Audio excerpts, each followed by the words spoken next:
ஜீவவசனம் கூறுவோம், சகோதரரே சேர்ந்தே எக்காலம் ஊதுவோம். கர்த்தருடைய நாமம் உயர்த்தப்படுவதாக. கிறிஸ்துவுக்குள் அன்பானவர்களே, இந்த நாளிலும் ஜீவ வார்த்தை ஒன்றை நாம் கேட்போம். 119வது சங்கீதம் 3ஆம் வசனம் சொல்லுகிறது, அவர்கள் அநியாயம் செய்வதில்லை, அவருடைய வழிகளில் நடக்கிறார்கள். அழகாக போட்டிருக்குது, அவர்கள் அநியாயம் செய்வதில்லை.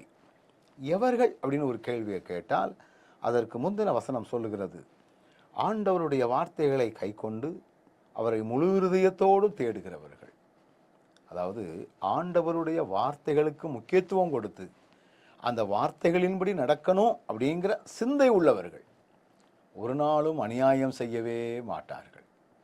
அநியாயம் செய்யக்கூடிய நிலைகள் வந்தாலும், தங்களுக்கு நஷ்டம் வந்தாலும் பரவாயில்ல அப்படின்னு சொல்லிட்டு அநியாயத்துக்கு உடன்படவே மாட்டார்கள். அநியாயமாய் வரக்கூடிய வருமானத்திற்கு கரங்களை நீட்டவே மாட்டார்கள். அநியாயத்தோடு அவர்கள் ஒத்துப்போகவே மாட்டார்கள். அதற்கு பதிலாக ஆண்டவருடைய வழி என்ன, அவருடைய வேதம் நமக்கு கற்றுக் கொடுக்கிற பாதை என்ன, வேதத்தினுடைய மகத்துவங்களை அறிந்து கொள்வதற்காக மட்டுமே கர்த்தருடைய வார்த்தைகளுக்கு கீழ்ப்படிந்து நடக்கின்ற மனப்பக்குவங்களை பெற்றுக்கொண்டு ஆண்டவருடைய பாதைகளிலே நடக்கின்றவர்களாய் தங்களை மாற்றிக்கொள்வார்கள். அதனால தான் வசனம் சொல்லுகிறது, அவர்கள் அநியாயம் செய்வதில்லை.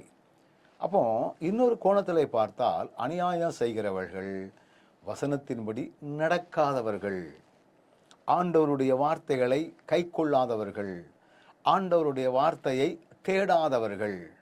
அப்படிப்பட்டவர்களால் மனசாட்சி மழுக்கப்பட்டு துணிகரம் கொண்டு அநியாயத்தை செய்யக்கூடிய மக்களாக அவர்கள் மாற்றிவிடுகிறார்கள்.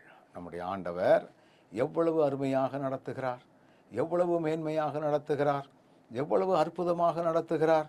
அவர்கள் அநியாயம் செய்வதில்லை. இதே போல உங்களை பார்த்து ஆண்டவர் சொல்லணும், இவர்கள் என்னுடைய பிள்ளைகள், இவர்கள் அநியாயம் செய்வதில்லை, இவர்கள் என்னுடைய வார்த்தைகளை கை கொண்டு நடக்கிறார்கள், என்னுடைய வார்த்தைகளுக்கு இவர்கள் கீழ்ப்படுகிறார்கள், அதனால் இவர்கள் அநியாயம் செய்வதில்லை என்று நம்மை குறித்து ஆண்டவர் சொல்லக்கூடிய அளவிலே நாம் செயல்படுவோமே என்றால், அதைவிட ஒரு ஆணித்தரமான ஆசீர்வாதமான வாழ்க்கை வேற ஒன்றுமே இல்லை.